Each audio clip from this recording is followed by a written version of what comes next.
नमस्कार। रोज की तरह द टीचर शो एपिसोड 22 में आपका स्वागत है। मैं आपका दोस्त और इस शो का होस्ट डीएन भट्ट। जो शिक्षक साथी, साहित्यकार साथी हमारे साथ इस शो में जुड़ रहे हैं, वो भगवान श्री कृष्ण की कर्मभूमि हरियाणा से हैं, जहाँ पर महाभारत भी हुआ और जहाँ से गीता भी आई। और भगवान श्री कृष्ण की उस धरती के बारे में मैं क्या कहूँ, आप सब विद्वान साथी मुझसे अधिक जानते हैं। बस मैं इतना कहना चाहूंगा कि भगवान श्री कृष्ण के सुपुत्र जो थे, उनका जो नाम था प्रद्युम्न, वही उनका भी नाम है। तो आज हमारे साथ हैं डॉक्टर प्रद्युम्न भल्ला। इस शो में कैथल हरियाणा से वो हमारे साथ जुड़ रहे हैं। कुछ ही देर में मैं स्क्रीन पर लूंगा भल्ला साहब को, लेकिन उससे पहले मैं आपको बताना चाहूंगा कि साहित्य की कोई ऐसी विधा नहीं है जिस पर भल्ला जी ने कलम नहीं चलाई है। कविता हो, कहानी हो, दोहे हो, लघु कथा हो या और कोई विधा हो, हर विधा पर लिखने वाले हरफनमौला साहित्यकार हैं डॉक्टर प्रद्युम्न भल्ला। और इस शो में हम भल्ला जी का स्वागत करते हैं। भल्ला जी नमस्कार, आपका स्वागत है द टीचर शो में। नमस्कार सभी एपिसोड 22 साथियों को में मेरा आज आप प्रणाम। हमारे मेहमान हैं। आपका जी जी बहुत बहुत जी, स्वागत है। सभी साथियों को मेरा प्रणाम और विशेष रूप से भट्ट साहब को। वो बहुत एक एनर्जेटिक और एनर्जी देने वाला, इंस्पिरेशन देने वाला, मोटिवेशन देने वाला काम कर रहे हैं। मैं इनके इस कार्य की सराहना करता हूं और हृदय से इनका आभार व्यक्त करता हूं। बहुत बहुत धन्यवाद भल्ला जी। और आपको कश्मीर से गुड इवनिंग कह रहे हैं जावेद इकबाल साहब, हमारे डीआरपी हैं कश्मीर में, बहुत अच्छे युवा साथी हैं, कर्मठ हैं और रोज हमारे शो में रहते हैं। वाह और वाह वाह, हमारे अस्सलाम साथ वालेकुम। रोज की तरह मुकेश प्रसाद दोगुणा उर्फ मिर्ची बाबा जी, छोरा गंगा किनारे वाला, ऋषिकेश से लाइव हमारे वाह साथ हैं। भल्ला साहब वाह वाह नमस्कार। वाह। नमस्कार नमस्कार सर, स्वागत है। और आपका बहुत बहुत धन्यवाद करता हूं। आपके दर्शन मिर्ची बाबा के रूप में आज हो रहे हैं, ये भी मेरा सौभाग्य है। जहाँ जहाँ घी बूरा का भोजन होता, दूध दही का खाना, देशों का देश हमारा हरियाणा। वाह आप वाह क्या वाह। बात। संगत का जी असर है। जी देखिए जी, भल्ला जी, आपकी आपकी संगत से जो है हमारे बगुणा जी भी कवि हो गए। वाह वाह वाह वाह वाह वाह वाह वाह, क्या बात है, क्या बात है, बहुत शुक्रिया। जी जी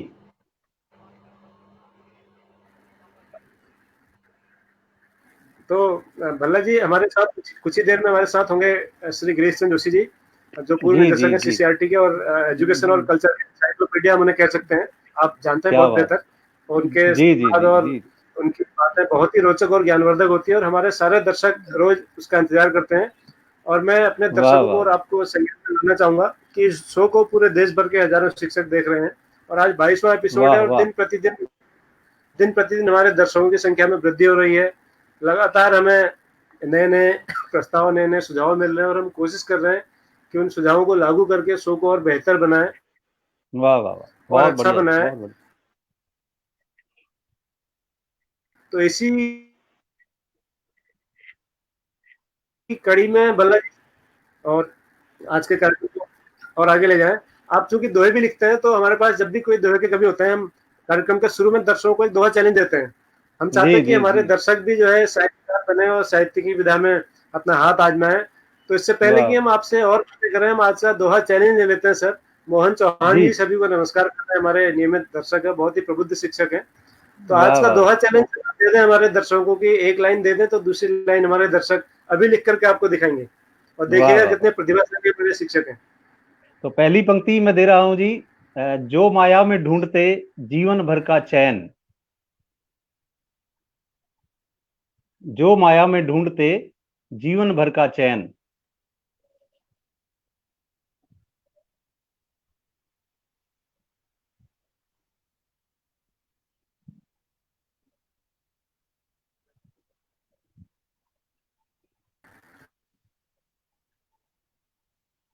आवाज आ रही है जी? जो माया में ढूंढते जीवन भर का चैन। हाँ जी। हाँ जी, हाँ जी। हाँ, आपके लाइन मैंने स्क्रीन पर लिख दी है सर, लाइव आप पढ़ दीजिएगा एक बार फिर से। ठीक है जी। जो माया में ढूंढते जीवन भर का चैन, बहुत सही है जी, बहुत सही। तो आज की हमारी दोहा चैलेंज है कि जो माया में ढूंढते जीवन भर का चैन। जी। तो दर्शकों, जब तक आप इसका जवाब नहीं देंगे तब तक मैं और भल्ला जी हम दोनों बेचैन रहेंगे। तो हमें कि जो माया में ढूंढते जीवन भर का चैन। जीवन भर का चैन।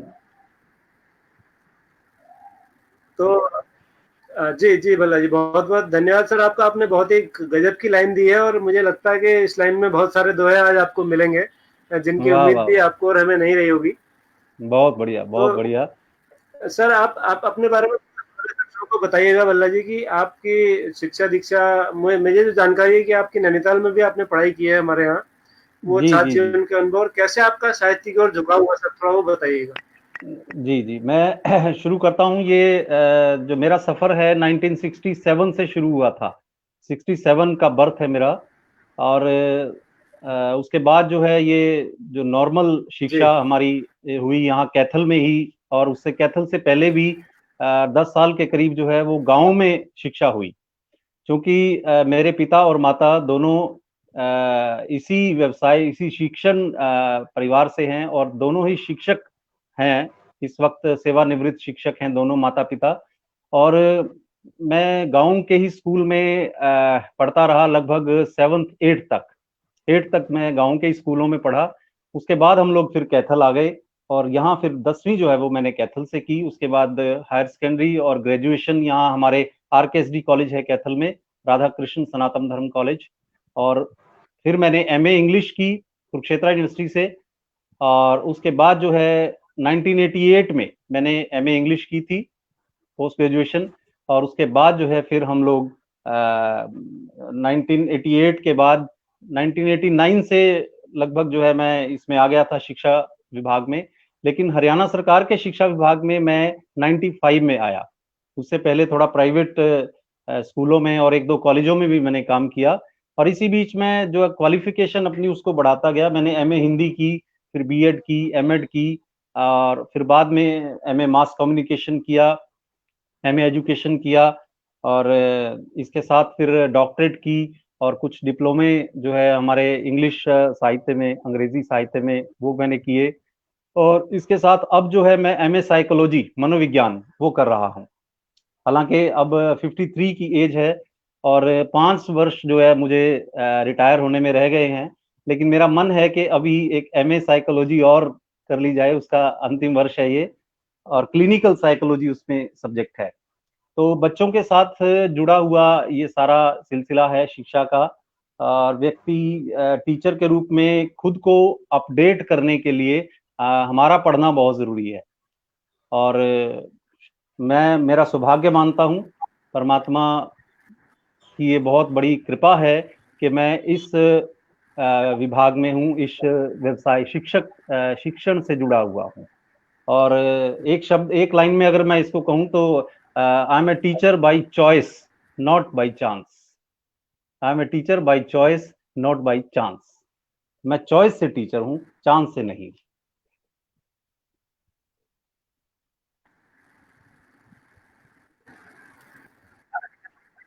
बढ़िया बढ़िया भल्ला जी, कुछ डिग्रियां औरों के लिए भी छोड़ दीजिएगा सर। मुझे लगता है अभी बहुत काम करना है। मुझे लगता है अभी और पढ़ना है, और समझना है, और सीखना है। बहुत बरसों बाद ऐसा अध्यापक मिला जो ये कह रहा है I am teacher by choice. अच्छा लगा आपसे मिल करके, और हमें गर्व है कि आपके जैसे शिक्षक हमारे बीच में मौजूद हैं कि जिन्होंने सोच समझ करके शिक्षण को अपना रास्ता चुना। नहीं तो अक्सर हम पे आरोप लोग हमारे दूसरी बातें बोलते हैं। अच्छा लगा सुन करके। बहुत शुक्रिया, बहुत शुक्रिया। ये परमात्मा का आशीर्वाद है। और मुझे लगता है कि आपके बच्चे निश्चित रूप से आपसे बहुत खुश रहते होंगे। आपकी बहुत सारी किताबें प्रकाशित हो गई हैं, बहुत सारी।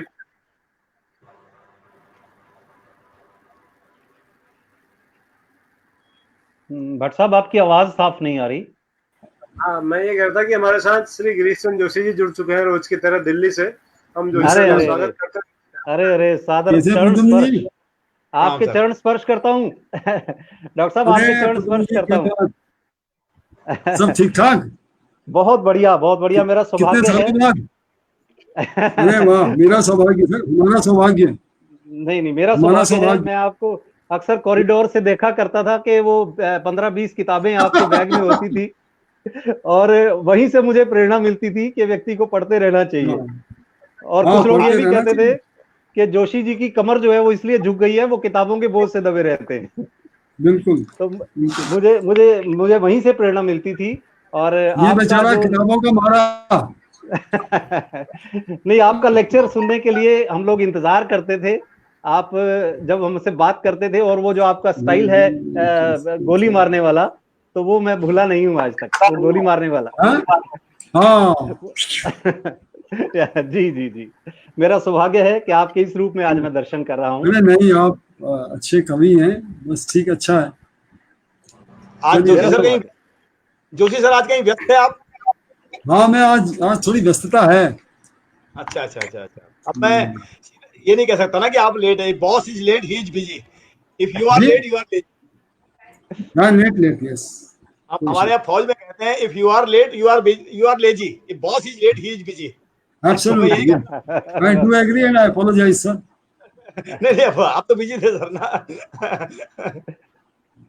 फिर क्या होगा? मेरे ख्याल है हम बातचीत को आगे जारी रखते हैं। हाँ जी, भट्ट जी का बिल्कुल रखिए। हाँ, तो आप बता रहे थे कि आप जो टीचर हैं बाई चॉइस हैं, आपने अपनी इच्छा से ये रास्ता चुना। तो जी तो आपको अपने फैसले पे कभी लगता नहीं है कि आपने सही फैसला लिया? ऐसा लगता है आज भी आप इस पे कायम हैं? बिल्कुल सर, मुझे कोई मलाल नहीं है, बल्कि मुझे गर्व होता है कि एक बहुत सही फैसला लिया। क्योंकि एक अध्यापक का रोल जो है जिंदगी में, मैं समझता हूँ इस देश का प्रधानमंत्री हो चाहे राष्ट्रपति, वो एक अध्यापक से ही पड़ा होता है। और एक कितने बड़े गौरव की बात है कि आप देखिए, अगर 20 साल के बाद अभी पीछे हम गए थे गुवाहाटी, तो एक एयरपोर्ट पर एक व्यक्ति ने जब पांव छुए, तो मैंने कहा भी मैं तो आपको जानता नहीं हूँ। कहते सर मैं आपका स्टूडेंट रहा हूँ और यहाँ सिक्योरिटी में लगा हुआ हूँ। तो कितनी, मतलब मुझे लगता है कि that is a thrilling moment in our life, और वही हमारा रिवार्ड है। तो ये किसी और को सौभाग्य नहीं मिलता। आप चूंकि हरियाणा से, कैथल से है उस जगह पे, तो कैथल के बारे में बहुत सारी कुछ ऐतिहासिक चीजें हैं जो हमारी पौराणिक मान्यताओं से या हमारे इतिहास से जुड़ी हुई है। तो अगले 3 या 4 मिनट में संक्षेप में अगर आप कैथल के बारे में, जो जैसे मार्कंडेय ऋषि के बारे में, रजिया सुल्तान के बारे में और उनके बारे में आप अगर बता सकेंगे, तो हमारे जो उत्तराखंड के या बाकी जो जगह के क्षेत्र के जो दर्शक हैं उनको थोड़ा सा वो मिलेगा। जरूर सर। कैथल जो है ऐतिहासिक भूमि है। ये कपिस्थल से, इसका नाम जो है कपिस्थल से बिगड़ता हुआ ये कैथल हो गया है। और कपिस्थल इसलिए कहा गया कि यहाँ ऐसी भी मान्यता है कि यहाँ हनुमान जी का जन्म हुआ। हमारे यहाँ एक तालाब है, उस तालाब का जल कभी सूखता नहीं है। तो ऐसी मान्यता है कि उस तालाब में जो है वो हनुमान जी का पसीना गिरा था। और बंदरों की ये भूमि है हमारी कपिस्थल, इसीलिए यहाँ से ये बिगड़ता हुआ कैथल हो गया। और विशेष रूप से यहाँ जो अगर मैं जिक्र करूं तो रजिया सुल्ताना का मकबरा है यहाँ, जो ओरिजिनल जो जगह है वो यही है कैथल में। और बावड़ियां हैं, कुछ ऐतिहासिक बावड़ियां हैं यहाँ पर। और इसके अलावा जो है यहाँ साहिब श्री गुरु तेग बहादुर जी के चरण पड़े हुए हैं इस कैथल की धरती पर। नीम साहिब गुरुद्वारा है जहां उन्होंने बैठकर एक नीम की दातुन की थी। और इसी तरह मंजी साहिब गुरुद्वारा है जहां मंजी हमारे पंजाबी में चारपाई को कहते हैं, तो वो डाकर आराम किया था। इसके अलावा कपिल मुनि की ये धरती है। कपिस्थल जो है, कपिलायत जो है नाम से वो जगह थी और कलायत हो गई है। वहां एक बहुत बढ़िया एक आर्किटेक्चर का बहुत जबरदस्त एक मंदिर है, जिसमें आप देखिए कि लगभग 150 फुट तक वो चिनाई है। और उसमें कहीं भी गारा, सीमेंट, रेत, मिट्टी, बजरी कुछ भी प्रयोग नहीं हुआ है। वो ईंटों की ये ईंटें जो है, उनकी जो डाट है वो इस ढंग से खड़ी की गई है कि वो लगभग 150 फुट तक वो है। और कपिल मुनि का प्रसिद्ध मंदिर है वो, आर्किटेक्चर का एक बहुत सुंदर नमूना है। इसके अलावा मटोर का जिक्र मैंने किया। मटोर जो है हमारे यहाँ मृत्योर, इसमें शास्त्रों में इसका जिक्र मृत्योर के रूप में है, मृत्यु से जो परे। तो मार्कंडेय ऋषि का जो ओरिजिनल जन्म स्थल है, और वो जो शिवलिंग है वो यहाँ 15,000 साल पुराना शिवलिंग जो है वो आज भी यहाँ मौजूद है, उस मंदिर में वो स्थापित है। और इसके साथ साथ रामकृष्ण परमहंस जो स्वामी विवेकानंद के गुरु थे, रामकृष्ण जी परमहंस के जो गुरु थे बाबा तोतापुरी, उनका जी जो ओरिजिनल मठ है वो यहाँ जी पर बाबा लदाना गांव में है। और जी उस मठ में जो वो धूना है वो आज भी जलता रहता है। बाबा तोतापुरी वो व्यक्ति थे जिन्होंने रामकृष्ण जी को परमहंस नाम दिया था।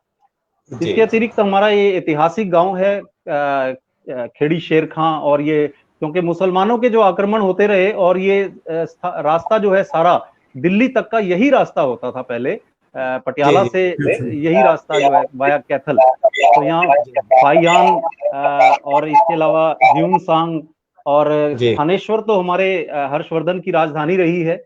शेख जी चेली जी का मकबरा है यहाँ। इसके अलावा जी कर्ण का टीला है प्रसिद्ध। और जी जी ये 48 कोस की जो भूमि है हमारी धर्म क्षेत्र कहलाती है। हमारे क्षेत्र के लोग कभी भी पिंडदान करने के लिए कहीं हरिद्वार या कनखल नहीं जाते हैं, वो यहीं हमारे जी सरस्वती जो है बहती है। पेहवा जी पृथुदक ऋषि के नाम से ये पेहवा जो है नगर हमारा, तो पेहवा जी में ही जी सरस्वती नदी बहती है और यहीं से जी वो इसमें वो अपना दान करते थे। तो ऐसा हाँ ये बड़ा एक ऐतिहासिक। जी जी माना ये जाता है जो आज की जो घग्गर है, जिसको घाघरा भी कहते हैं, घग्गर जो नदी है जो फिर वहां से जी कैसल से होते हुए आप नीचे सिरसा वगैरह तक नीचे चली जाती है, माना जाता है कि ये पुरानी सरस्वती का अवशेष है, शायद ऐसा माना भी जी जाता है। जी जी जी जी इसमें भी कुछ खोज हुई थी इस मैंने। संदर्भ में मैं अभी 10 एक साल पहले कोई एक्सपेरिमेंट हुआ था और कुछ लोग जो है हमारे जो आपका जियोग्राफिकल डिपार्टमेंट है वहां से कुछ लोग आए थे और उन्होंने जी धरती के नीचे कुछ कैमरे लगाकर जी वो उसको चेक किया था कि कहाँ क्योंकि हमारे कलायत में एक सरस्वती की धारा फूट गई थी और जब हाँ उसको चेक किया गया तो नीचे धरती के नीचे मेरा ख्याल हजारों फुट नीचे शायद वो कहीं कहीं से मिली हुई है, कहाँ वो बंगाल और कहाँ वो सारा। तो ये एक बहुत पौराणिक नगर है और ऋषि जी मुनियों की धरती है और गीता का संदेश भी यहीं से आप जानते हैं प्रसारित हुआ। महाभारत भी यहाँ से, और ये जो मिट्टी है वो भी लाल है। और जी जी कुरुक्षेत्र जो है ये पूरा हमारा धर्म क्षेत्र है। तो मुझे जी मेरा सौभाग्य है कि मेरा जन्म इस पर हुआ और मेरा नाम प्रद्युम्न जो रखा गया ये मेरी दादी के द्वारा दिया गया नाम है। उन्होंने मेरे जी पिता को श्री कृष्ण नाम दिया, श्री कृष्ण जी मेरे जी पिता को नाम दिया और श्री कृष्ण का पुत्र प्रद्युम्न था तो उन्होंने वो जी नाम प्रद्युम्न मुझे दिया। और बहुत मुझे बढ़िया। ज्यादा तो नॉलेज नहीं, लेकिन मुझे लगता है वो एक इसका संदर्भ है कि Pradyumna he was one of the persons who could break chakravyuh, वो चक्रव्यूह को तोड़ सकता था। प्रद्युम्न जी भी जी उनमें जी से एक था। तो मैं वो जी चक्रव्यूह तो नहीं जानता, लेकिन अंग्रेजी भाषा और ये साहित्य और इधर के चक्रव्यूह थोड़े बहुत तोड़ने का प्रयास जरूर मैं करता हूँ। बहुत बढ़िया। भल्ला जी, हमने जो कार्यक्रम के शुरू में दोहा चैलेंज दिया था जी उसके जी जवाब हमारे पास आने लगे हैं सर। तो 3 जवाब अब तक आ चुके हैं। मैं बताना चाहूंगा, इससे पहले जो लोग हमारे साथ देर से जुड़े हैं जी मैं जी उनको बताना चाहूंगा कि कार्यक्रम के शुरू में डॉक्टर प्रद्युम्न भल्ला जी ने एक दोहा चैलेंज दिया है जो हम सबको पूरा करना है। दोहा, तो दोहे की पहली लाइन है, जो माया में ढूंढते जीवन भर का चैन। जी मैं फिर से दोहरा रहा हूँ, जो माया में ढूंढते जीवन भर का चैन। और इस लाइन के जवाब में सर जो पहला जवाब आया वो कश्मीर से आया है। वाह वाह वाह। आपकी स्क्रीन पर है, उन्होंने लिखा है कि जावेद इकबाल वाणी हैं हमारे युवा साथी। वो लिखते हैं कि सेकंड लाइन, वो नहीं जानते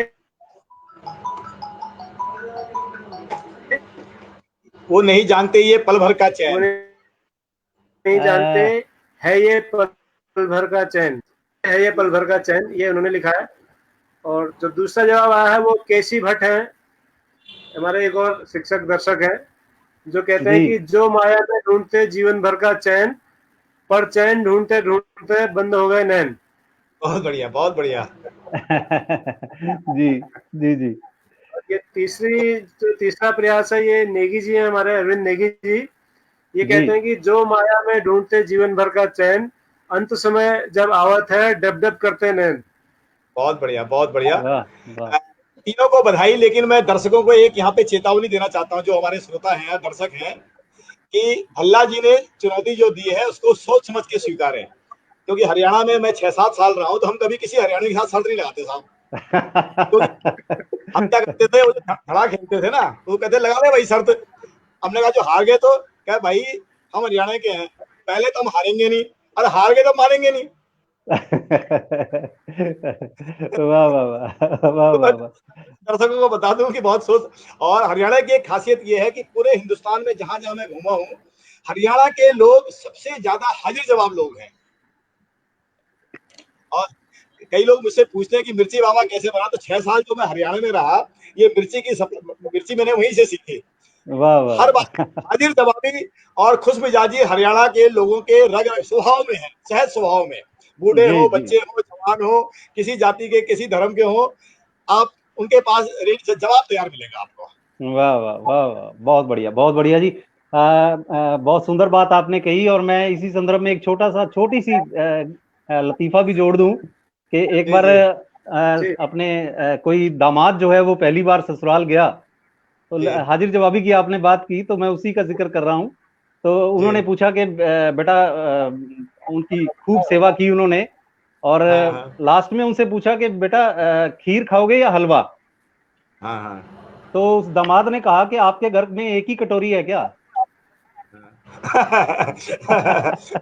भाई एक ही कटोरी है क्या? ये कटोरी तारा एक ही है के? भी दोनों ले भाई, आओ। जी तो भल्ला जी, जी हम आपने बहुत काफी मनोरंजक बातें हमारी अब तक रही साहित्य के साथ साथ। अब हम सर अपने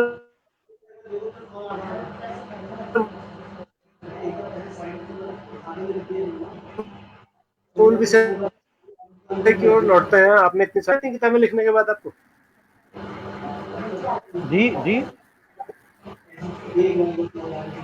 आपने इतनी किताबें लिखी हैं सर, साहित्य पर बहुत सारा काम किया है, लेकिन जैसे हम चर्चा कर रहे थे कि पढ़ने की संस्कृति जो है धीरे धीरे अब कम होते जा रही है, तो उसके लिए सर हमें क्या प्रयास करने होंगे हम शिक्षकों को, खास करके पढ़ने की संस्कृति विकसित हो सके? जैसे कि जोशी सर की आदत थी कि किताबों के कारण उनका जो है कमर टेढ़ी हो गई, लेकिन आज तो हम किताब उठाना ही पसंद नहीं करते। जी जी जी तो सर जी। कैसे होगा ये? ये हाँ, ये बड़ा वैसे दुर्भाग्यपूर्ण है कि स्वाध्याय की जो आदत है, स्वाध्याय, वो आज जी धीरे धीरे कम होती जा रही है। लेकिन मैं अपने दोस्तों से, साथियों से ये बात अक्सर कहता हूँ कि अच्छा लिखने के लिए अच्छा पढ़ना जरूरी है। जी अच्छा लिखने के लिए अच्छा पढ़ना जरूरी है। और इसी तरह जो कक्षा में जब आप जाते हैं तो आपको वेल प्रिपेयर्ड होकर जाना जरूरी है।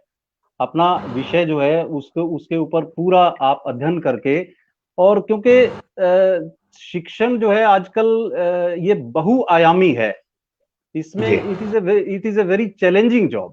अब आप अंग्रेजी के अध्यापक से ये नहीं कि केवल अंग्रेजी ही पढ़ रहे हैं, अंग्रेजी ही जी सीख रहे हैं, उसको जी हर विधा में हर विषय का थोड़ा थोड़ा ज्ञान होना बहुत जरूरी है। उसका जो जी बिल्कुल। रोल है, उसका रोल बड़ा मल्टीपल है, जी मल्टी डिस्टिंग्विश्ड और मल्टीपल उसका role, dimensional role, multi dimensional role उसका होना जरूरी है। उसको जी देश में क्या हो रहा है उसकी नॉलेज भी हो, उसको साहित्य में क्या हो रहा है उसकी भी नॉलेज हो, और उसका जो ये तभी संभव है जब वो अपने आप को अपडेट रखता है। और अपडेट रखने के लिए पुस्तकें सबसे बढ़िया साधन है। पुस्तकों से बढ़िया कोई साथी हो नहीं सकता। इतना ज्ञान है हमारी पुस्तकों में। और मेरे पास तो खुद जो है घर में 2,500-3,000 पुस्तकें हैं।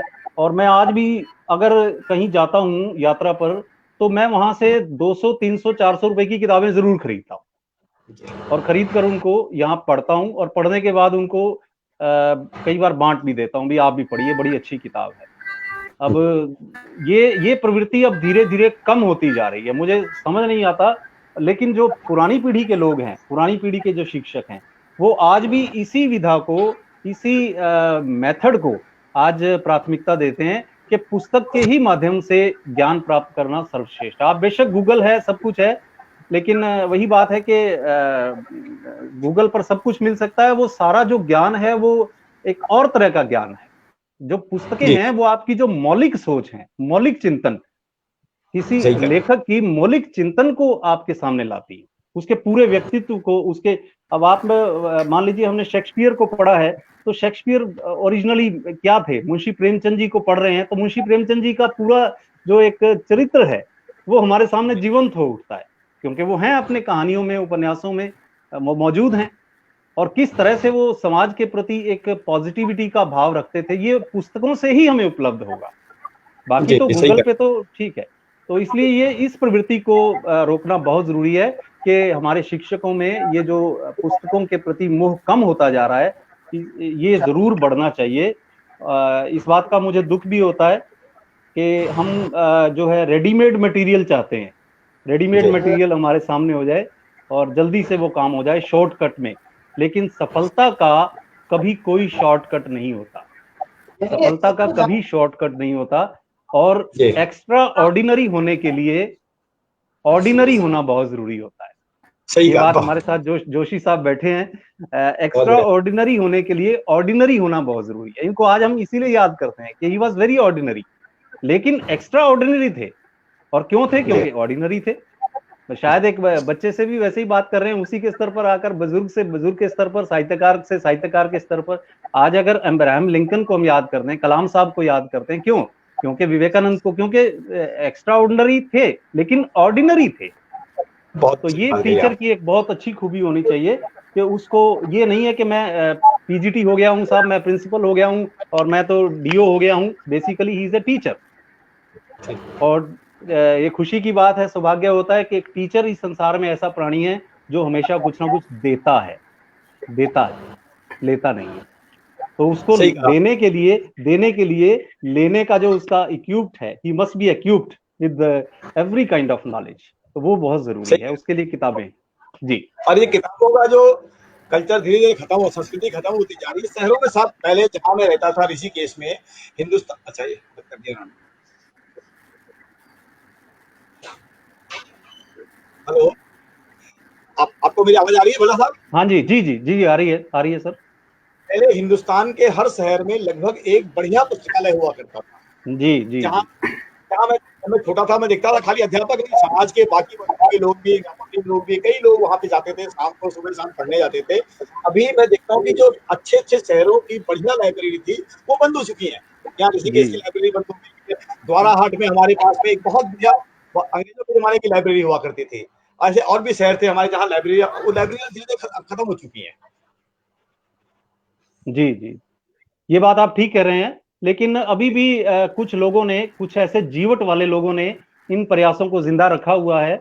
और मुझे याद है कि जब बहुत पहले, कई साल पहले, कोई भी रचना किसी पत्रिका में छपती थी, बहुत पत्रिकाएं आती थी। अब तो वो पत्रिकाएं भी लगभग धीरे धीरे इधर उधर हो रही हैं, कुछ दम तोड़ गई हैं।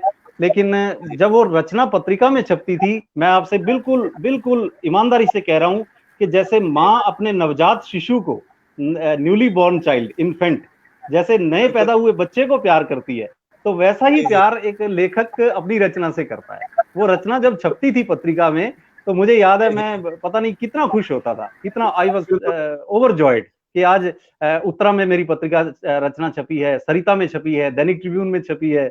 और आपके दिल्ली से पत्रिकाएं निकलती थी, और इधर बहुत पत्रिकाएं भोपाल से निकलती हैं, अक्षरा या प्रेरणा है।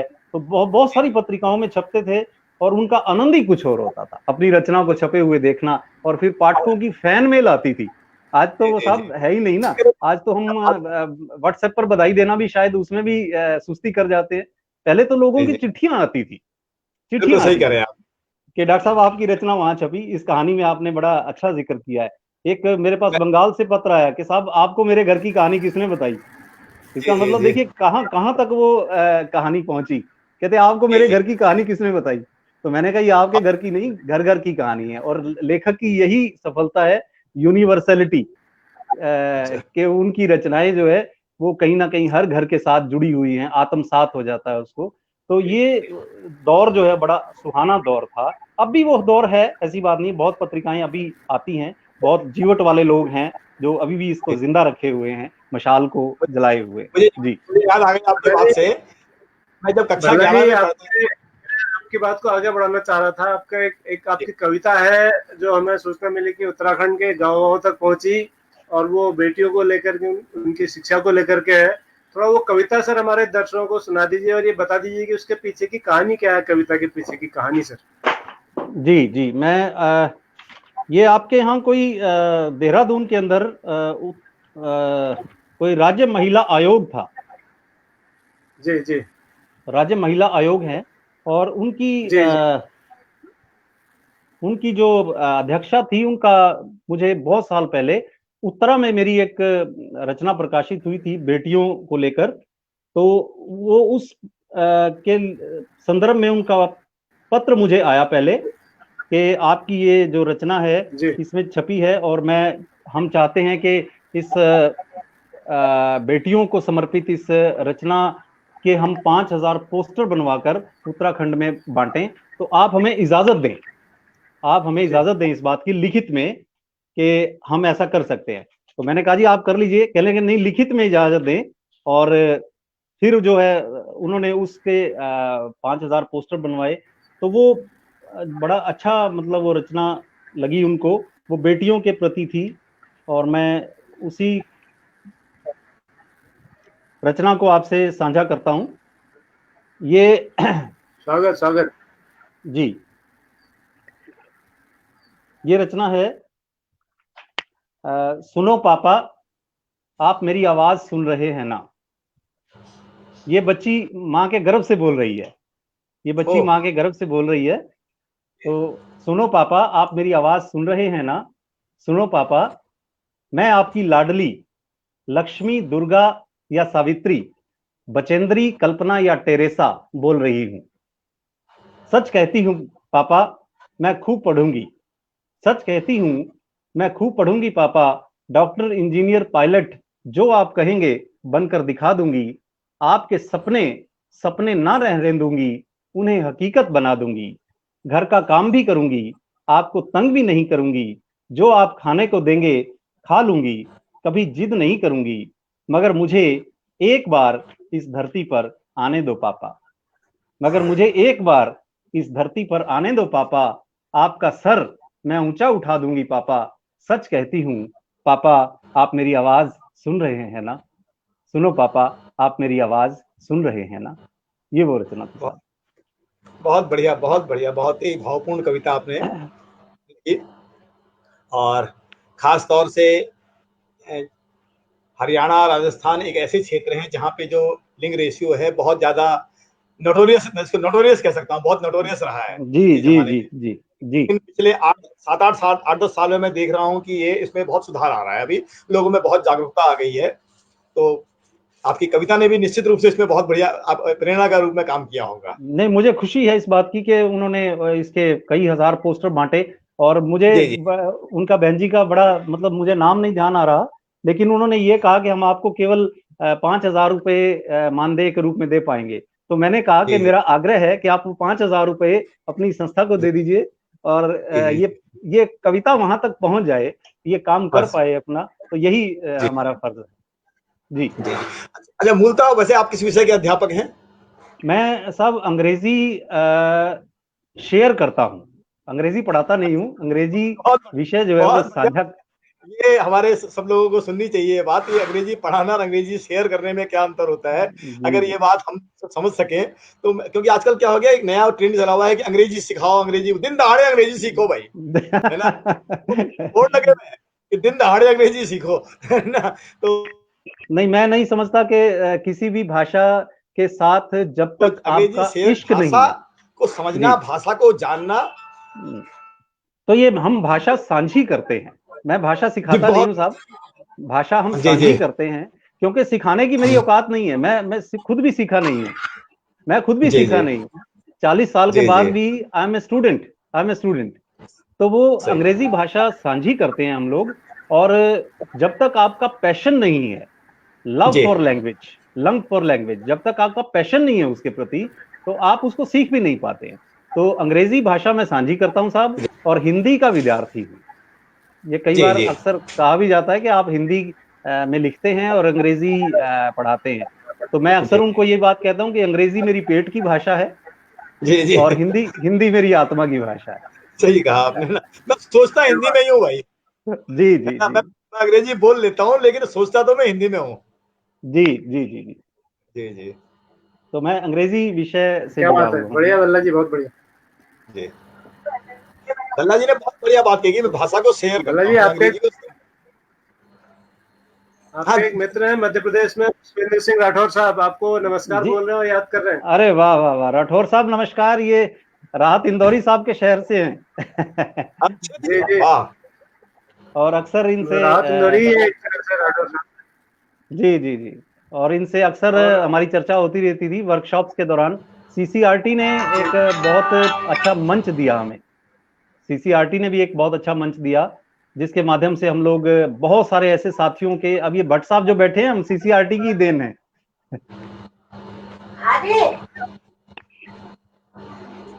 जी, मेरे ख्याल है कनेक्टिविटी कट गई है। उड़ीसा से एक और साथी हैं अशोक खान। जी जी जी जी, जय वो भी जगन्नाथ हमारे बोल रहे हैं। डीआरपी साथी हैं। वाह वाह वाह, उनको मेरा प्रणाम कहिए साहब। जी जी बिल्कुल, वो आपकी आवाज इन तक पहुंच रही होगी, वो शो देख रहे होंगे। तो अशोक सर जी आपने बहुत बहुत जो प्रणाम। जी आपने आपने बहुत सारे कहानियां भी लिखी हैं सर, और आपकी एक कहानी बड़ी चर्चित रही है, साहब का कुत्ता। जी जी जी। वो साहब का कुत्ता मतलब साहब का कुत्ता वो जी, मेरे ख्याल है कैसा उनकी साहब की बिल्ली के साहब का साहब। आप भल्ला साहब आपकी सुन रहे हैं आप आवाज मेरे को? मैं नहीं, आप आपकी मेरे भट्ट साहब की आवाज साफ नहीं आ रही। मैं उनका हाँ सवाल नेटवर्क, स्पष्ट करता हूँ। मैं उनका मैं जी कह सवाल रहा कि स्पष्ट जो साहब का कुत्ता है सर, उस कुत्ते की कहानी क्या है, वो जरा हमारे दर्शकों को बताइएगा उस कहानी के बारे में। जी जी जी जी, वो बेसिकली एक जज साहब की कहानी है, और उनके यहाँ एक कुत्ता होता था और एक नौकर होता था। वो नौकर किसी पहाड़ी प्रदेश से था, और वो जो नौकर है उनकी जज साहब के दोहरे आचरण को अपनी आंखों से देखता था कि किस तरह से वो दिन में क्या हैं और रात में क्या हो जाते हैं। वो हिंसक जो है, वो पाश्विक प्रवृत्ति उनकी, और जो वासना के कीड़े जो है उनके कुलबुलाने लगते थे। और इस कड़ी में उन्होंने अपनी एक महिला मित्र को घर पे रखा, और इसी तरह जो नौकर था उसकी वाइफ को भी नहीं छोड़ा। तो वो जो टाइगर है, वो कुत्ता जो था घर में, वो टाइगर जो है वो पागल हो जाता है अंत में। और साहब जब उसको कहते हैं कि इसको जहर दे दो, ये पागल हो गया है, काट सकता है किसी को भी, तो वो नौकर की जो भौहें हैं वो तन जाती हैं। उसके अंदर इतना मतलब एक आक्रोश उठता है कि साहब वो सब कुछ अपनी आंखों से देखता है, तो वो अंत में वो जहर जो है वो साहब के ही दूध में मिला देता है। तो वो एक मतलब बड़ी मार्मिक रचना परमात्मा की कृपा से हुई, और उसको पुरस्कार भी मिला, हरियाणा साहित्य अकेडमी से भी पुरस्कार मिला, और वो संग्रह के रूप में भी साहब का कुत्ता कहानी संग्रह में भी वो शामिल की मैंने। तो वो उसके बहुत पीछे बढ़िया। वसूल थी, क्योंकि समाज से ही हम लोग ये कथानक होते हैं, समाज से ही होते हैं, और उनमें फिर वो जो संदेश है वो क्या लेखक देना चाहता है, पॉजिटिविटी का संदेश, सकारात्मक संदेश। ये मैंने हमेशा प्रयास किया कि मेरे लेखन से कोई भी नकारात्मक संदेश समाज में ना जाए, हमेशा सकारात्मक हो, पॉजिटिविटी, कंस्ट्रक्टिवनेस। जी, ये बहुत शानदार आपने सर बड़े जबरदस्त कहानी लिखी, साहब का कुत्ता, और ये वाकई हमारी संवेदनाओं को झकझोरती है। जी आपको जी। इसके लिए साहित्य अकादमी पुरस्कार भी मिला। एक और कहानी आपकी बहुत चर्चित रही, बहुत जिस पर लोगों ने बातचीत की। पिताजी होता वह, पिताजी होता वह। होता हाँ जी, वह, हाँ जी, हाँ जी, हाँ जी। उसके बारे में थोड़ा सा क्या उसका कथानक है और किस परिवेश की वो कहानी है, हमारे दर्शकों से साझा करेंगे जरा? वो भट्ट साहब पारिवारिक संदर्भ की कहानी है, और एक पिता की जब मृत्यु हो जाती है घर में, तो वो जो बेटा है, उसके भाई भी हैं 2-3 और, लेकिन वो पिताजी वहीं रहते थे उस बेटे के पास। और वो मतलब जब उनकी मृत्यु हो जाती है, तो वो उसमें एक संदर्भ मैंने दिया, एक चित्रण कल्पना का इस ढंग से जोड़ा कि वो पिताजी की आत्मा जो है वो मरने के बाद वहीं घर में ही रहती है, और वो अपने बेटे को दिशा निर्देश देती रहती है। वो कहती है कि मेरे तीनों दूसरे तीनों बेटों का हाथ मत लगने देना बेटा, ये अभी अभी मेरी अर्थी यहाँ पड़ी हुई है, और ये लोग जायदाद की बातें कर रहे हैं, ये लोग।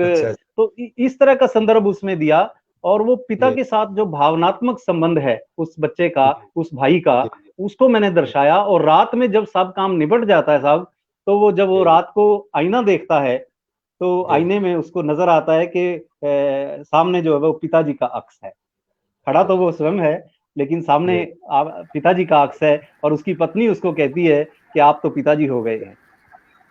तो ये उसका अंत था।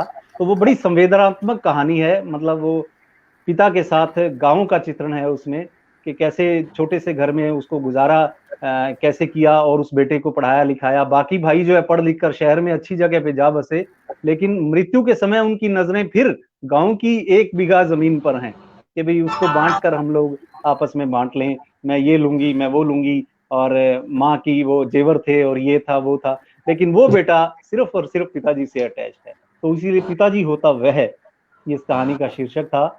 और साहब वो बड़ी मार्मिक सी कहानी है, कई बार संवेदनाएं उमड़ आती हैं इस अवसर पर, आंखें भी कई बार नम हो जाती।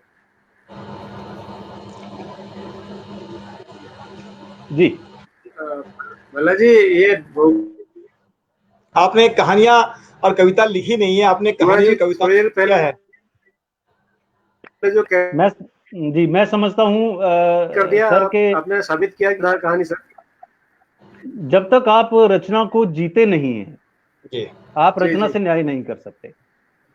वो बिल्कुल। अगर आप एसी कमरे में बैठकर और खेत की परिस्थितियां लिख रहे हैं तो वह आप न्याय नहीं कर पाएंगे, उसके लिए आपको खेत में जाना पड़ेगा और वो किसान के साथ एक रिश्ता कायम करना पड़ेगा। जैसे वो प्राण साहब हमारे फिल्म इंडस्ट्री में पठान का रोल जब उन्होंने जंजीर में किया तो वो लगभग 6 महीने पठानों के बीच में रहे। जी उन्होंने जिया उस किरदार को। तो लेखक भी, मैं समझता हूँ लेखक भी पहले उस किरदार को जीता है, कई महीने अपने अंदर जीता है, और फिर उसको जब कागज पर उकेरता है तो फिर वो रचना बोलती है, फिर वो लेखक नहीं बोलता, फिर वो रचना बोलती है। तो ऐसा एक और दोहा सर, दोहे का जवाब आ गया है। एक और दोहे का एक और आया सर, मंजू पांगती जी कह रही कि जो माया में ढूंढते जीवन भर का चैन, उनके मन अशांत रोज पहुंची अंतिम रैन। अच्छा, बहुत बढ़िया। मंजू पांगती जी हमारी रेगुलर वो है, रोज आती हैं इस शो को देखती हैं। जी। अच्छा है साहब, तो जब आप मुझे कहेंगे मैं इसकी दूसरी पंक्ति दे दूंगा। वो तो मैंने पहले बता दिया कि भाई शर्त मत लगा लेना। नहीं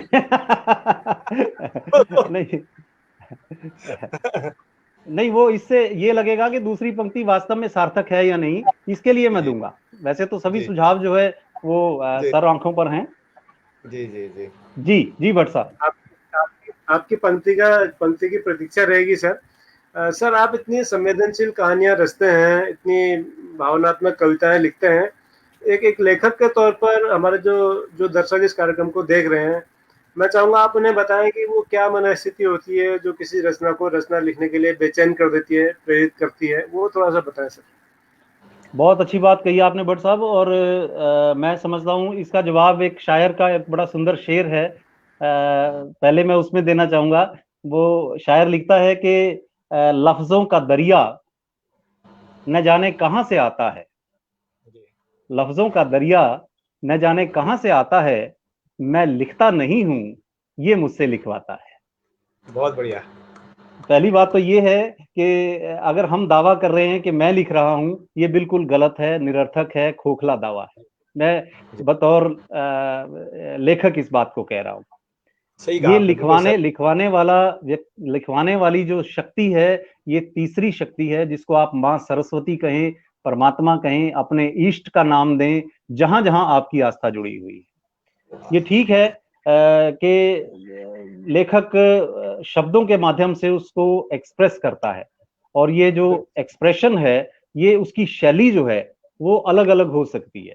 किसी ने किसी शैली में उसको रचा, किसी ने किसी शैली में रचा, लेकिन जो लेखकीय प्रक्रिया है, ये माँ का बच्चे को जन्म देने जैसी प्रसव प्रक्रिया है, प्रसव वेदना है।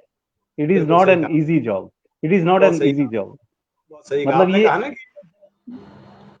कि रचना खुद निकल आती है, जैसे पहाड़ में झरना कोई निकालता नहीं है, झरना खुद निकल आता है, खुद निकल आता है। ठीक है जी, तो ये आमद है, परमात्मा की आमद है।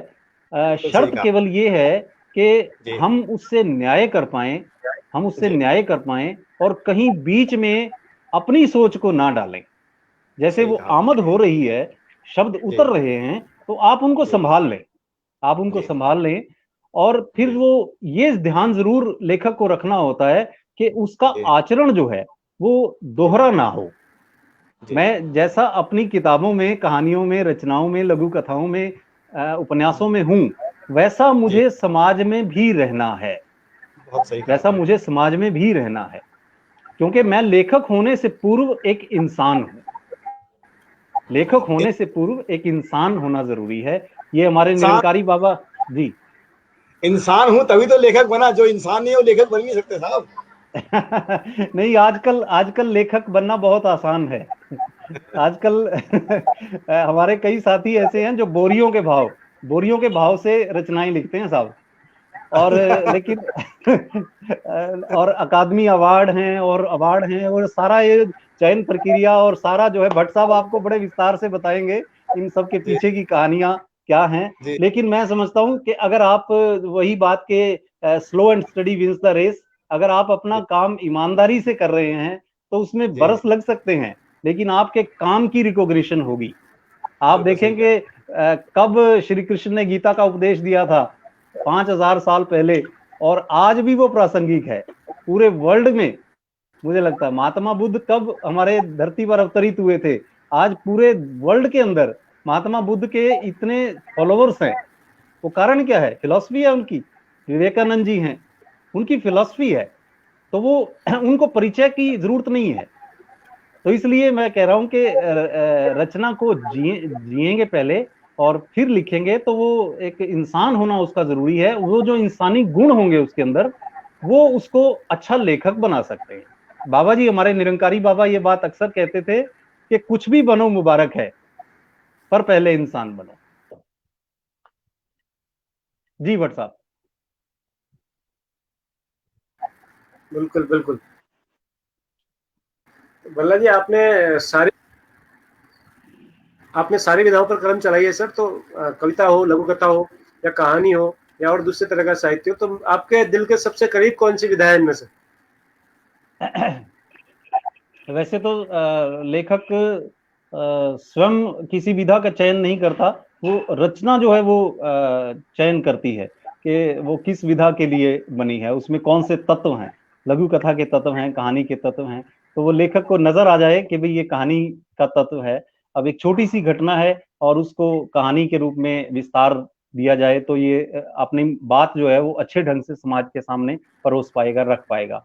लेकिन कई बार छोटी सी घटना होती है, लघु कथा, और उसके माध्यम से आप कुछ पंक्तियों में अपनी बात कह देते हैं। आजकल एक लघु कविता का भी ट्रेंड है, और 4-5 लाइनों की एक लघु कविता सुनिए। देखिए, छोटी सी लघु कविता है कि आओ आओ कभी तो अपने वजूद के होने के डर से बाहर निकलें। आओ कभी तो अपने वजूद के होने के डर से बाहर निकलें और जीकर देखें बिना वजूद। जीकर देखें बिना वजूद। तो ये रचना स्वयं तय कर लेती है जी। सारी विधाएं जी। ये जो आपने कविता सुनाई सर हमारे दर्शकों को, ये एक कविता की नई कविता जिसे कविता विधाओं में है सर, नई तरह की कविताओं में। लेकिन कुछ लोगों का ये विचार है कि कविता जब तक गेय ना हो, जब तक तुकांत ना हो, तब तक उसे कविता नहीं माना जा सकता। जी जी। आपका क्या कहना है? ऐसा है कि वो अलग अलग अंदाज हैं लोगों के, और जो गायन मैं समझता हूँ कि वो परमात्मा की एक गिफ्ट है, उपहार है मनुष्य को। और जो गेय है, जिसमें गेयता है, वो ज्यादा करीब होती है, थोड़ा लोगों के ज्यादा करीब होती है। अब मैं भी जो मंचों से कई बार कविता पाठ करते हैं हम लोग, तो वो मेरा हमेशा प्राथमिकता इस बात को रहती है कि वो बात तरन्नुम किया जाए, तरन्नुम में किया जाए, गाकर उसको पढ़ा जाए। तो कुछ तरन्नुम में सुना दीजिए सर। हाँ जी जी जी जी। तो आपको तरन्नुम में एक गजल के कुछ शेर सुनाऊं, गजल के कुछ शेर सुनाता हूँ साहब। तो इसमें अलग अलग तरन्नुम हैं, अलग अलग गजल की 2-2 लाइनें, 3-3 लाइनें। अलग अलग गजलों की सुना। वो ऋषिकेश वाले कहाँ गए सब, डिस्कनेक्ट हो गए? हाँ यही है सर, आ रहे हैं, वो थोड़ी देर के लिए ब्रेक यही पे होगा, चले गए थे। अरे वाह वाह वाह। और यही जोशी होगा। साहब, जोशी साहब भी, उनका मुझे लगता है कहीं व्यस्तता है। जोशी साहब अभी थोड़ी देर में जुड़ेंगे सर, अभी यही है, जुड़ते जी हैं। जी जी जी। तो मैं गजल हैं, गजलों के लेकिन तरन्नुम अलग अलग अलग हैं, और लोग इनको पसंद करते हैं जी क्योंकि गेयता जो है वो उसको थोड़ा नजदीक ले आती है। तो एक गजल के दो शेर हैं, देखिए। इनायत की बस एक नजर मांगते हैं, दुआओं में अपनी असर मांगते हैं, मिटे नफरतों का अंधेरा दिलों से, मिटे नफरतों का अंधेरा दिलों से, मोहब्बत से रोशन सफर मांगते हैं, दुआओं में अपनी असर मांगते हैं। अब ये गजल के दो शेर थे इसी तरन्नुम में। और इसी तरह एक मुक्तक कुछ मैंने लिखे, उनका अंदाज अलग है। तो एक मुक्तक भी आपके लिए मैं पेश करता हूँ कि उसमें आप देखेंगे कि तरन्नुम अलग है और भाव अलग है। देखिए, आओ मिल कर नई एक कहानी लिखें, पीर सब के हृदय की जुबानी लिखें, किसी गिरते हुए को उठाएं कभी, किसी गिरते हुए को उठाएं कभी, सदियों जिंदा रहे वो निशानी लिखें। तो ये एक मुक्तक का अंदाज है। और इसी तरह स्वच्छंद में भी इसके मतलब अलग अलग रूप में जो है आप इसको ले सकते हैं। गजल का एक तरन्नुम और देख लिए, दो पंक्तियां जो है, चार पंक्तियों में गजल का एक और तरन्नुम है, ये अलग तरन्नुम है। जब गुरु, अब ये मतलब अलग से है रूहानी उसमें। जब गुरु की शरण गम के मारे गए, कश्तियां थी भंवर लग किनारे गए, जब गुरु की शरण गम के मारे गए, हम गुनहगार थे इनकी नजरे करम,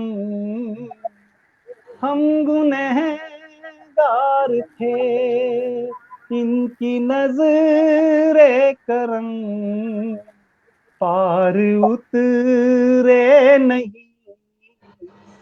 थे उतारे गए, पार उतरे नहीं थे उतारे गए।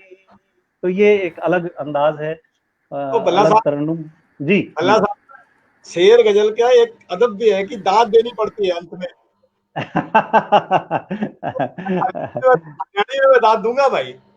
अरे वाह वाह, बहुत शुक्रिया।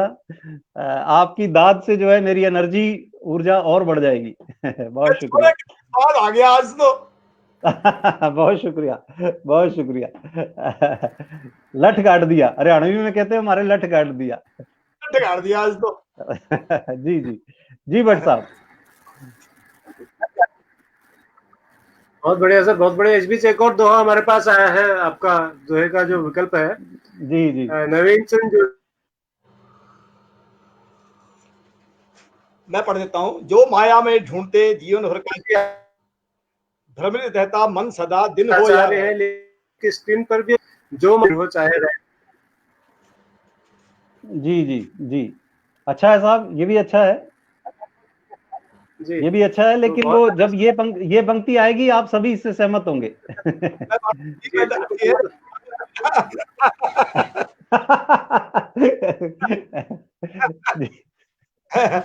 मान मान गया था हरियाणा कैसे हुआ। जी जी जी जी जी जी भट्ट साहब जी। हमारे आप बहुत सारे साथी सर लगातार इस कार्यक्रम को देख रहे हैं। दिल्ली से, देहरादून से संभवतः मैडम वंदना चौहान जी हैं जो उपनिदेशक अरे रही है वाह सीसीआरटी में। वाह वाह वाह, आपको उनके साथ बधाई भी देनी, जी शुभकामनाएं देनी, जी जी जी, बहुत शुक्रिया। सबको शुभकामनाएं देनी। जी जी, वंदना चौहान जी को नमस्कार, मेरा प्रणाम। आपके साथ मैं 2-3 वर्कशॉप्स में रहा हूँ और आपकी कार्यशैली से भी परिचित हूँ, बड़ा अच्छा लगता था जी।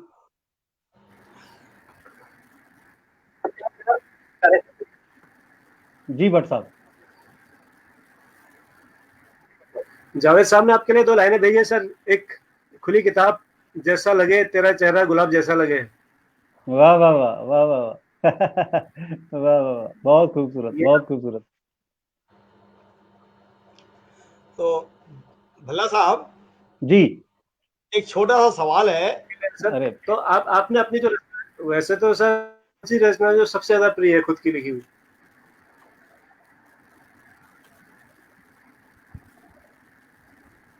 बहुत बहुत सी रचनाएं हैं सर, जो ऐसे ही लेखक को तो अपनी सभी रचनाएं प्रिय लगती हैं, लेकिन जी जी। कुछ सालों के बाद उसको लगता है कि भाई कुछ रचनाएं कूड़े की टोकरी के काबिल हैं, उनको कूड़े की टोकरी में फेंक दिया जाए। वो धीरे धीरे उसमें परिपक्वता आती रहती है, मैच्योरिटी लेवल उसका बढ़ता रहता है, उसका विजन जो है वो क्योंकि पहले वो जब नया नया लेखक बनता है ना, वो हमारे एक शायर साहब का शेर है कि वो कहते थे कि जब नया नया शायरी का शौक चढ़ता है, लिखने का शौक चढ़ता है, तो वो भाव बड़े पैदा होते हैं मन में, भाव बहुत पैदा होते हैं, इमोशंस बहुत होते हैं। लेकिन उन्होंने इस बात को एक शेर में कहा कि उन्होंने कहा कि भाव होते हैं रोशन इसी उम्र में, जी ख्याल होते हैं रोशन इसी उम्र में, कहने जी, को मगर एक सलीका चाहिए। बहुत बढ़िया, बहुत बढ़िया।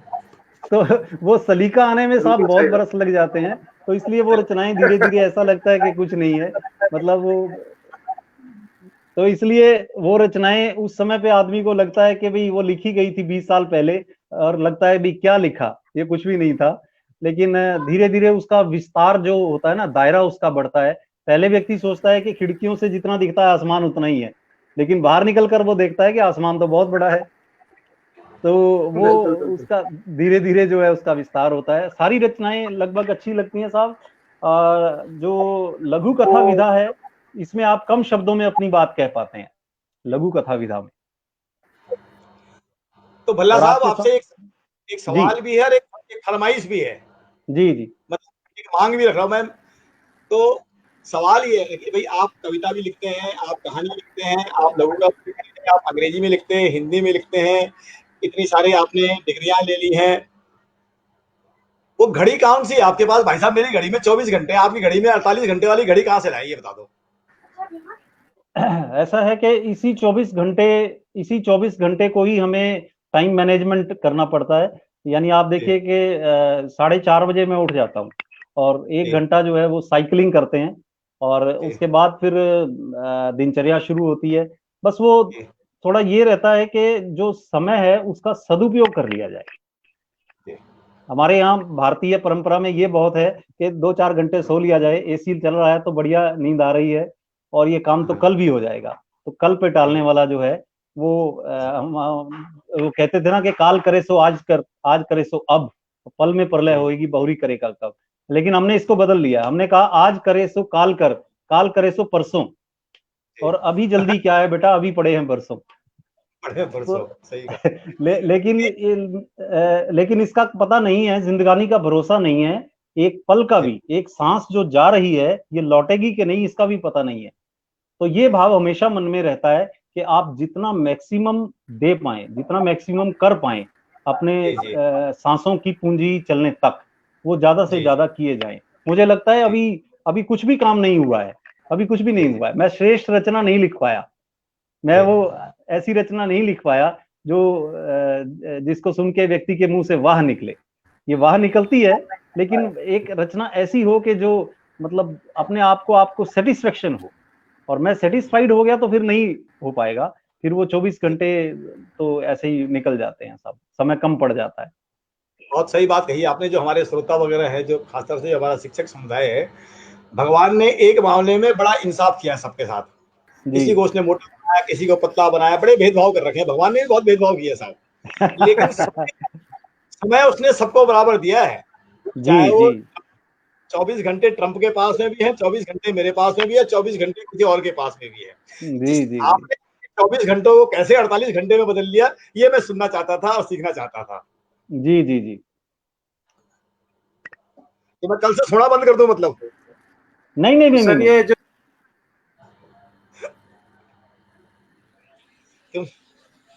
ये कुछ व्हाट्सएप आ गया इसमें कि do you take a lot of screenshots?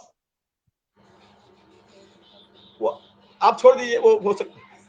ठीक है जी, ये अपने आप चला जाएगा जी। अब भट्ट जी की आवाज कट रही है मेरे ख्याल है। सर हम ये कह रहे हैं, हमारा जो कार्यक्रम है वो उसकी समय सीमा 1 घंटा है वैसे तो, लेकिन 1 घंटा हो चुका है। जी जी जी, तो दोबारा जुड़ना पड़ेगा? नहीं, आप चलते रहिए, चल रहे हैं अभी। जी जी जी जी, मेरे ख्याल है भट्ट जी की आवाज कट रही है। जो दुआ चैलेंज दिया था सर, उसको थोड़ा सा हमारे दर्शकों को सुना दीजिए कि आपका लिखा दुआ क्या है। जी जी, जो माया में ढूंढते जीवन भर का चैन,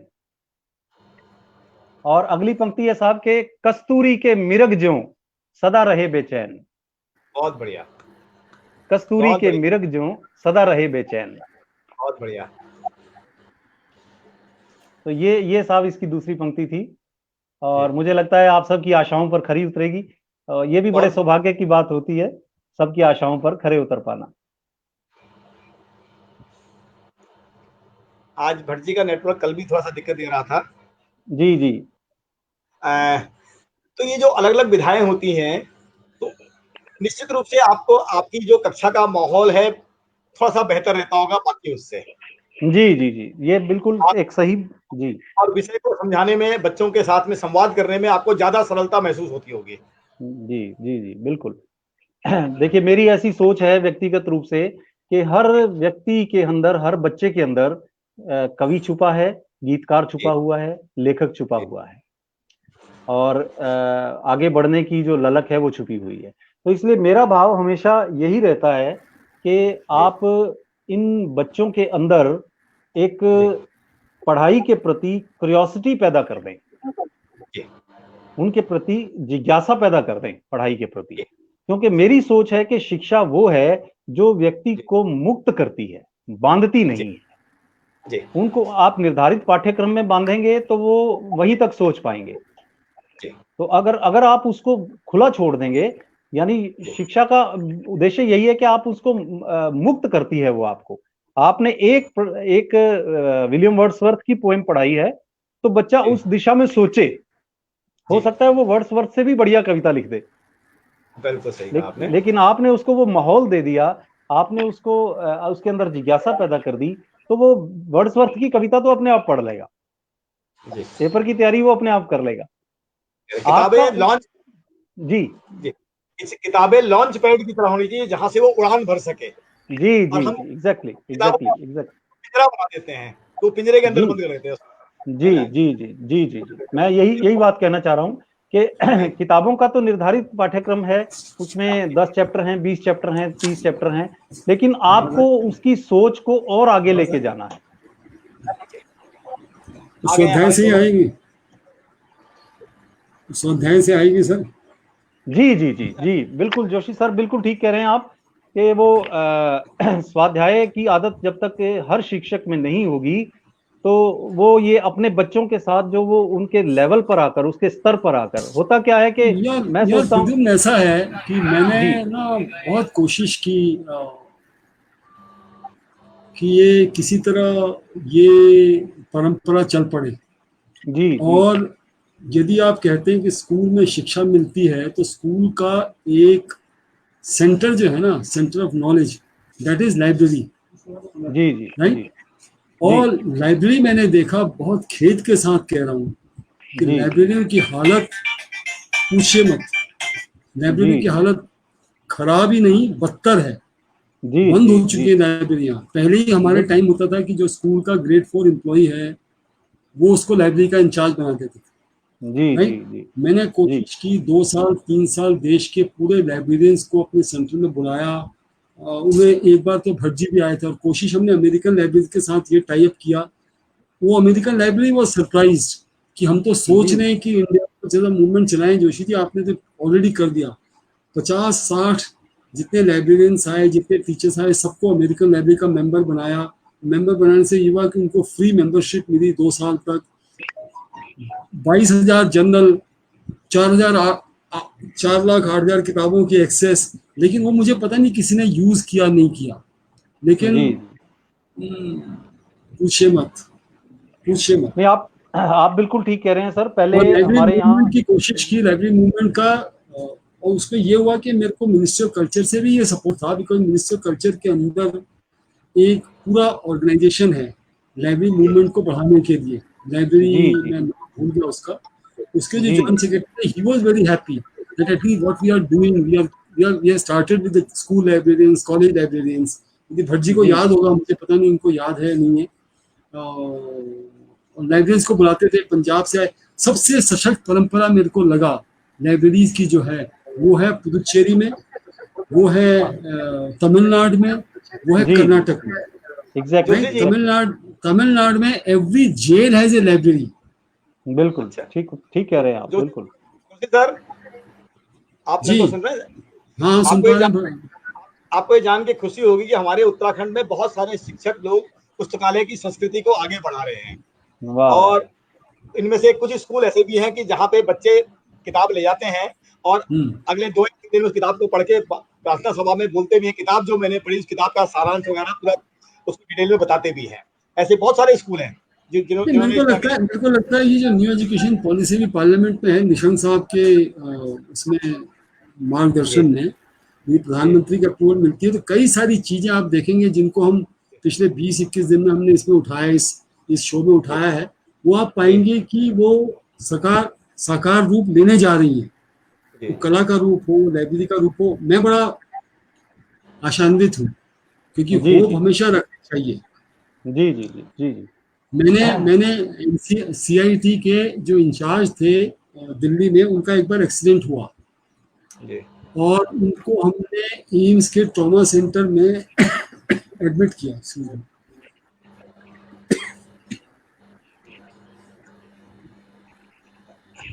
बच्चे 7th फ्लोर में आईसीयू। हम्म वहां से जब हम उनको देख, अब आईसीयू में अंदर तो जा नहीं सकते, हमने दूर से उनको विश किया, उनकी फैमिली को विश किया। When we are getting down जी एम्स में, तो मेरे दोस्त लोग जो थे वो तो लिफ्ट से नीचे आए, मैं सीढ़ियों जी से नीचे उतरा। जब जी सीढ़ियों से नीचे उतरा तो एम्स के फर्स्ट फ्लोर पे जी एक कोटेशन लिखी हुई थी। वाह।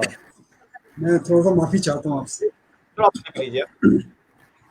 उसमें एक कोटेशन लिखी हुई थी, the man can live without food for 18 days, जी man can live without water for 8 days, man can live without air for 8 seconds, but man cannot live without hope for 1 second, even for 1 वाह second. वाह यदि वाह। आप आशान्वित नहीं हैं तो सब कुछ खट गया। आपको देखा होगा किसी ने नहीं सोचा था कि Barack Joshi sir, Obama, black American, will become the president of United States of America. यदि आप उस दिन की फोटो देखें जिस दिन वो शपथ लेने आए थे, तो बराक ओबामा ने व्हाइट हाउस में जब वो कैपिटल हिल्स में शपथ लेने आए, तो ब्लैक कोट था, ब्लैक जर्सी थी, और ब्लैक जर्सी के नीचे उन्होंने लिखा हुआ था होप। वाह वाह वाह। जोशी आशा सर, ही आपको जीवन है। 1 मिनट के लिए रोक रहा हूँ आपको। जी आपने जो कल 2 सवाल पूछे थे, उन 2 सवालों का उत्तर अगर आप लोगों को बता देंगे। आपने 2 नए सवाल हैं। मेरे ख्याल है भटजी का कनेक्शन टूट रहा है, तो आपको खुद ही मुझे अपने से कनेक्शन टूट रहा, वो दिख नहीं रहे हैं, बीच कनेक्शन बीच में मेरे पास तो आ रहे हैं ये। वो दिख रहे हैं लेकिन बात नहीं कर पा रहे हो। तो आप अगर जो 2 सवाल कल पूछे थे आपने, उनका उत्तर अगर आप दर्शकों को दे देंगे। अच्छा, पहला क्वेश्चन था what is the entity of our annual counting. जी किसी का उत्तर आया? मैं पहले तो भगुड़ा साहब, मैं पहले तो एक बता दूं कि कल जो मैंने बात कही थी उसमें 2 करेक्शंस हैं। एक तो हमारे एक रेगुलर दर्शक हैं राजेंद्र उपाध्याय जी, उन्होंने मुझे करेक्ट किया कि जुड़ाली फिल्म जो थी वो विजयदान देथा जी की कहानी नहीं थी। पहली फिल्म जो 2 बार बनी, एक बार अमोल पालेकर ने बनाई थी और एक किसी दूसरे निर्माता ने बनाई थी। वो पहली फिल्म जो थी वो विजयदान देथा जी की कहानी पे थी, जिसकी हम हटवाल साहब के बारे में बात कर रहे थे। तो वो इसका मतलब कि किसी ने देखा, कमेंट्स देखे और कमेंट उनको अच्छे लगे, मेरे को भी अच्छा लगा किसी ने देखा। दूसरा फिर मेरे को मेरी कलीग वंदना जी रही हैं, वंदना जी ने मुझे करेक्ट किया, जो मैंने एक फिल्म की बात कर रहा था हटवाल साहब से कि हमने CCRT में एक फिल्म बनाई थी, वो मेघालय में थी। उनका नहीं जोशी जी, आपको याद नहीं है, वो फिल्म नागालैंड को थी, नागालैंड के ऊपर थी। नागालैंड को कहते हैं the songs of blue hills. तो मैं दोनों अपने श्रोताओं का बहुत आभारी हूँ कि उन्होंने एटलीस्ट मुझे कनेक्ट किया। आज जो एक क्वेश्चन था कि एनुअल काउंटिंग में किसकी हमें क्या गलती हुई। गलती ये हुई कि पहले मुझे बाद में पता चला कि मैं पहले एक सोच रहा था, लेकिन आप यदि देखें कैलेंडर की हिस्ट्री तो कैलेंडर में पहले 10 ही महीने होते थे। तो जूलियस सीजर की फैमिली ने जो जुलाई का महीना था, ये जो महीना था जुलाई का, इसको क्विंटिलियस बोलते थे। तो क्विंटिलियस को नाम चेंज करके उन्होंने जुलाई और अगस्त 2 महीने एक्सटेंड किए। तो वो पूरा उसका नाम ही चेंज नहीं हुआ, क्रम भी चेंज हुआ। पहले ये 5वां महीना था, ये धीरे धीरे 7वें महीने पे आ गया। तो 7वां और 8वां महीना जोड़कर ये कैलेंडर में पूरे 12 महीने बन गए। तो हमारी वार्षिक दैनंदिनी का हिस्सा क्या है जिसमें गिनती का क्रम तो 5 से 7वें में आया। महीने था जुलाई और अगस्त, और राजनेता का नाम जूलियस सीजर, जो राजनेता थे और स्टेट्समैन भी कहे जा सकते हैं। जी जी। दूसरा क्वेश्चन था कि वो शायद मैंने पूछा था कि स्मारक कौन सा था जो संत की, हाँ संत की, बहुत कॉमन था। मुझे आपका सवाल था कि एकमात्र मीनार जो सूफी संत को समर्पित है, हाँ, किसको और कौन सी इमारत। ये भट्टी किसी ने आंसर नहीं दिया ना भगवान जी, वो आंसर आए वो दिया होगा तो भट्टी के पास आएगा, मेरे पास नहीं आता है। अच्छा, ये इसका एक जगह आया है, राकेश पोखरियाल जी कह रहे हैं कि सूफी फिर टूट गया। ये राकेश पोखरियाल जी ने तो कल ही उत्तर दिया था, वो उसमें करेक्शन है। आया सर मीनार जी, क्या कह रहे? सूफी सत्तार बाबा की झांसी की मीनार। नहीं, ये सूफी सत्तार बाबा की झांसी नहीं, ये मीनार जो है ये सूफी संत को समर्पित है, कुतुबुद्दीन बख्तियार जी को, और मीनार है कुतुब मीनार। अच्छा, उनके नाम तो वेरी ऑब्वियस, कुतुबुद्दीन ऐबक के नाम नहीं, कुतुबुद्दीन बख्तियार नाम के वो समर्पित थी। इल्तुतमिश ने किया था। दिल्ली में जो कुतुब मीनार है, कई बार अभी उन्होंने कहा ना हमारे प्रद्युम्न भल्ला जी ने, to become extraordinary you have to be ordinary. तो स्थानीय जो संपदा है हमारी, उसको हम कुतुब मीनार को भूल जाते हैं। कुतुब मीनार जो वर्ल्ड रिनाउंड दिल्ली में मीनार है, वो एक सूफी संत को समर्पित है। वाह वाह वाह, बहुत बहुत सुंदर जी। और आज के 2 सवाल दीजिएगा। अब अगले 2 सवाल हैं वो बता दीजिएगा। अगले 2 सवाल है, किस वैश्विक प्रतियोगिता का शुभारंभ एक विकलांग द्वारा किया गया। हमने सोचा कि खेल की संस्कृति को भी थोड़ा जोड़ लिया जाए। एक तो हमने सईद जाफरी का खेल से थोड़ा जोड़ा था कि सईद जाफरी वो कलाकार थे जो शतरंज के खिलाड़ी में एक रोल अदा किया था। लेकिन विच international competition commenced with the involvement of A specially challenged child, ये क्वेश्चन नंबर 1 है। इंटरेस्टिंग है थोड़ा सा, क्योंकि बहुत सोचा गया इस बारे में, और उस इवेंट को स्टार्ट किया गया with the involvement of A physically handicap. बड़ा इमोशनल मोमेंट था और पहले कभी नहीं हुआ था। और दूसरा है कि गुरुदेव रविन्द्रनाथ टैगोर द्वारा किस रचनाकार रचित भगवान विष्णु के भक्ति पदों को संगीत से सजाया गया। भज्जी ने कमेंट किया था कि जिस दिन वो आए थे पेंटिंग के हमारे एक्सपर्ट, उन्होंने कहा था गुरु रविन्द्रनाथ टैगोर ने 70 साल की एज में पेंटिंग करनी शुरू की। तो म्यूजिक तो टैगोर फैमिली में बहुत कला तो थी, तो रविन्द्रनाथ टैगोर साहब ने इन भक्ति पदों का संगीत में इनको सजाया, लेकिन वो रचनाएं किसकी थी ये मैं जानना चाहता। भट्ट जी अब आप सुन पा रहे हैं तो आप आगे बागडोर अपने हाथ में ले लें।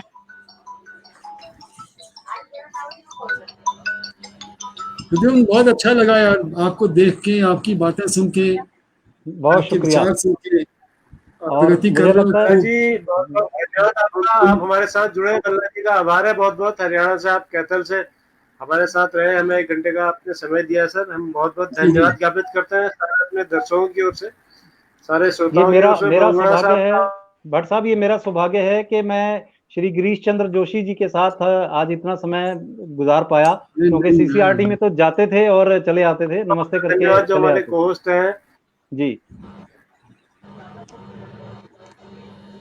जी, विशेष रूप से इनका भी धन्यवाद जी। तो आप सबका कल कल लिखते शाम को ठीक रहिएगा, 7 लिखते बजे हम रहिए। फिर से मिलेंगे जी बहुत शुक्रिया, लिखते बहुत रहिए और मैं भेजते रहिए। जी कल शाम ठीक 7 बजे हम फिर से मिलेंगे सर जी बहुत धन्यवाद सर। प्रणाम। कल हमारे शो में होंगे डॉक्टर सतीश सारण, हमसे बात नहीं कर पाती सालों के जी से फिर रूबरू होंगे ठीक 7 बजे। तब तक के लिए आप सभी साथियों का बहुत बहुत धन्यवाद, शुभ रात्रि, नमस्कार, जय हिंद। नमस्कार। हुजूर ने आप जो भी लिखें जरा मुझे भी भेज दिया करिए। जरूर सर, मैं आपको मेरे पास नंबर है आपका, आपसे। वही नंबर है, व्हाट्सएप पे भी वही है।